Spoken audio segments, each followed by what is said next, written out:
లక్షల కోట్ల భూములు స్వాహ. బయటపడుతున్న బీఆర్ఎస్ పాలనలోని అక్రమ దందాలు. ఇవి ఇవి ఇప్పుడే తెలిసినా వెలుగైనా నీకు? ఈ 9 సంవత్సరాల నుండి తెలియలేదా? ఇప్పుడిప్పుడే బయటపడుతున్నాయంటే అప్పటి నుండి కూడా రాత్రి కదా. మరి ఎందుకు అప్పుడు బయటపడ్డ కనీసం ఈ ఈ ప్రతిపక్షాలు అనే అప్పటి సన్యాసులు, ఇప్పుడు అధికారంలో ఉన్న వాళ్ళు, అప్పుడు సన్యాసులు వాళ్ళు, ఇప్పుడు పాలకులైన్లు. మరి అప్పటి సన్యాసులు ఇప్పుడు పాలకులుగా ఉన్న వాళ్ళు ఇంత దందా జరుగుతా అంటే ఎక్కడ పడుకున్నారు దుప్పటి కప్పుకొని? కళ్ళు కనబడలేదా? బయటపడుతున్న బీఆర్ఎస్ పాలనలోని అక్రమ దందాలు, ధరణిని అడ్డం పెట్టుకొని దర్జాగా ప్రభుత్వ భూముల కబ్జాలు, నాటి మంత్రులు లీడర్ల అనుచరుల పేర్ల మీదికి 100 ఎకరాలు, గచ్చిబౌలి ఏరియాలోనే 57,000 కోట్ల విలువైన ల్యాండ్స్ ఎసరు, నాకింత నీకింత అంటూ లెక్కలు వేసుకొని దొరికిన కాడికి దోపిడీ, కేసులున్న భూములను వదల్లే, దగ్గరుండి కథ నడిపిన కలెక్టర్లు ఆఫీసర్లు, నిరుడు జూన్ నుంచి డిసెంబర్ వరకు కొనసాగిన భూదోపిడీ, రిటైర్డ్ ఐఏఎస్ల టీమ్ ఎంక్వైరీలో వెలుగు చూసిన నివ్వరపోయే నిజాలు, విజిలెన్స్ విచారణకు ఆదేశించిన రాష్ట్ర ప్రభుత్వం. ఈ దందా అంత జరిగిందనేది మాకు తెలుసు. కాకపోతే మీరు ఎవరెవరు ఈ దందా చేసిండ్రు అనేది బయటేయాలి. ఎందుకంటే రానున్న రోజుల్లో అనినా ఇక్కడున్న యువకులు మేము ఎవరిని ఎన్నుకోవాలి, ఎవరిని నమ్మాలి, ఎవరి వెనుక ప్రయాణం చేయాలి, ఎలాంటి ప్రభుత్వాలను ఎంచుకోవాలి అని ఒక అవగాహన మాకు రావాలన్నా ఎవరెవరు దొంగలు అనేది ప్రజల ముందట వేయవలసిన బాధ్యత మీ మీద ఉన్నది. మీరు రోజు వార్తలే రాసుకొస్తాను తప్పించి 20 రోజులలో ఇంత పెద్ద దందా జరిగిందంటే ఈ దొంగలెవడు, ఈ దొంగలకు సహకరించినోడెవడు అనేది వాళ్ళ ముఖాలు ఒక్కసారి వాళ్ళ మీద ఉంచుతాం మేము.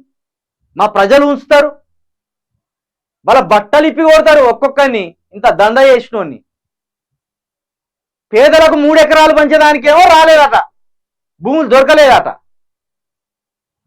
కానీ ఇంత దోపిడీ చేసేదానికి, ఇన్ని భూములు దోచుకోవడానికి మాత్రం అవకాశం ఉన్నదట.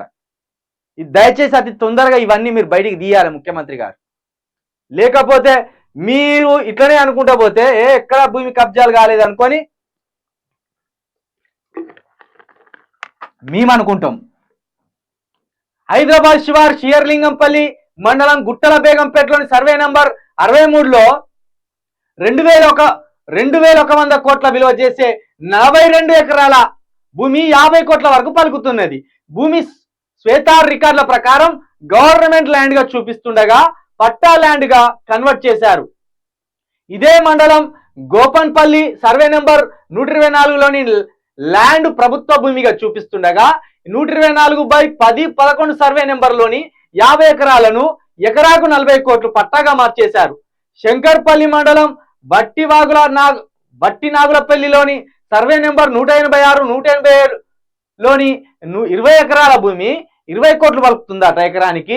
భూదాన్ భూములను నాటి బీఆర్ఎస్ మంత్రి, ఎమ్మెల్యే, ఎమ్మెల్సీల అనుచరులకు అధికారులు పట్టా చేశారు. గండిపేట మండలం ఖానాపూర్లోని బీల దాకాల భూములకు సర్వే నంబర్ సృష్టించి 150 ఎకరాలను ఓ రిసార్ట్ గా పట్టా చేశారు. మియాపూర్లోని సర్వే నెంబర్ 69లో గల 27 ఎకరాల భూమి ఎకరాకు 50 కోట్లు, గచ్చిబౌలిలోని సర్వే నెంబర్ 3854లో 76 ఎకరాల అర్బన్ సీలింగ్ సర్ప్లస్ భూమిని 50 కోట్లకు కార్పొరేట్ సంస్థలకు కట్టబెట్టారు. అంతెందుక ఇదంతా దంద ఎందుక? ఇక్కడ మన వాకిట్లో ఉన్నది అయ్యప్ప సొసైటీ. అయ్యప్ప సొసైటీ మొత్తం అక్రమాలే. కేసీఆర్ నిబద్ధత ఎక్కడ పోయిందంటే అయ్యప్ప సొసైటీలో ఉన్న అన్ని బిల్డింగ్లకు స్టాంపులు వేసింది. అనర్థరైజ్డ్ బిల్డింగ్స్ ఇవని ఒక పెద్ద స్టాంపులు వేసింది. అది పెద్ద కలకలం సృష్టించింది. కేసీఆర్ మొగోడ్రబై మొత్తం అన్నిటికేసి వచ్చింది. దగ్గర ఒక 200-300 ఎకరాలు ఉంటుంది అయ్యప్ప సొసైటీ అని.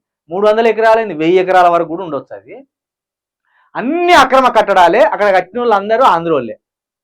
ఒక్క తెలంగాణకి, స్వచ్ఛమైన తెలంగాణకి ఒక్కనికి కూడా అక్కడ బిల్డింగ్ లేదు అయ్యప్ప సొసైటీలో. 1000 ఎకరాలు ఉంటాయి దగ్గర పెద్ద పెద్ద బిల్డింగులు. అదంతా అక్రమాస్తులు, పట్టాలేని భూములు, ప్రభుత్వ భూములలో ఒక్కొక్కటి బిల్డింగ్లు కట్టుకున్నారు. ఏది వైఎస్ఆర్ హయాం నాడు కట్టుకున్న ఇండ్లు అవి. బట్ అన్నిటికీ ఇవి అక్రమ భూములని ఒక స్టాంప్ వేసిండు. ఒక్కటి కూడా కూలగొట్టలేదా? ఒక్క భూమి కూడా, ఒక్క ల్యాండ్ కూడా స్వాధీనం చేసుకోలేదు. ఎట్లునోని గట్నే ఇడిచిపెట్టిండు పైసలు తీసుకొని. మీకు దమ్ముంటే ఇప్పుడు వాటి మీద వేయరు. ఇవన్నీ ఇవన్నీ అక్రమాస్తులే, ఎవడు కాదంటలేడు. ఇవన్నీ అక్రమంగా చేసుకునే, ఇవన్నీ పేద ప్రజలకు సంబంధించినే, ఇది ప్రభుత్వ ఖజాన్నే, ఇది కాదంటలేదు. అయ్యప్ప సొసైటీ మీద వడుర్రి, కుక్కడిపల్లి మీద వడుర్రి, మియాపూర్ మీద వడుర్రి, మియాపూర్ చెరువు ఎట్లా కబ్జా జరిగిందో చూడుర్రి, మేడ్చల్ మీద వడుర్రి, ఇక్కడ పోతే ఫిర్జాదిగూడ మీద వడుర్రి. చాలా అక్రమాలు ఉన్నాయి. చాలా చేసిండు కేసీఆర్, చేయలేదని ఎవరు అంటలేరు. కానీ మీరు నిజాయితీగా నిబద్ధతతో బయటికి తీయాలి. ఒక పారదర్శకత లేకుండా కేసీఆర్ హయాంలో జరిగినాయి అంటే కేసీఆర్ చేపించిందా, మంత్రులు చేసిందా, మంత్రుల అనుచరులు చేసిందా, ఇది కేటీఆర్ కేసీఆర్ స్థాయికి ఎందుకు తెలవాలి? ఇవన్నీ తెలవాలి. ఎవనయ్యా సొమ్మని దోసుకుంటారా? ఎవనయ్యా సొమ్ము ఇది? ఒక్కరు కలిసి తినడానిక, ఒక కుటుంబం కలిసి తినడానిక, లేకపోతే ఇప్పుడు కాంగ్రెస్లో ఉన్న పెద్దలు తినడానిక? ప్రజలు అందరు తినాలి. పేదోడు లెక్కనే ఉంటాడు, మీరు దోసుక తినుడు తింటూనే ఉంటారు. మేము ముందే చెప్పినాం, ఎవ్వనికి కొమ్ము గాయం, ఏవనికి కొమ్ము గాయాల్సిన అవసరమే లేదు. పేద ప్రజలు కూడా మైకంలో ఉండి అన్యాయాలను కూడా అక్రమాలను కూడా జైగొట్టడం ఏందే అర్థం కాదు. కేసీఆర్కి అందుకే ఆమె పెరిగింది.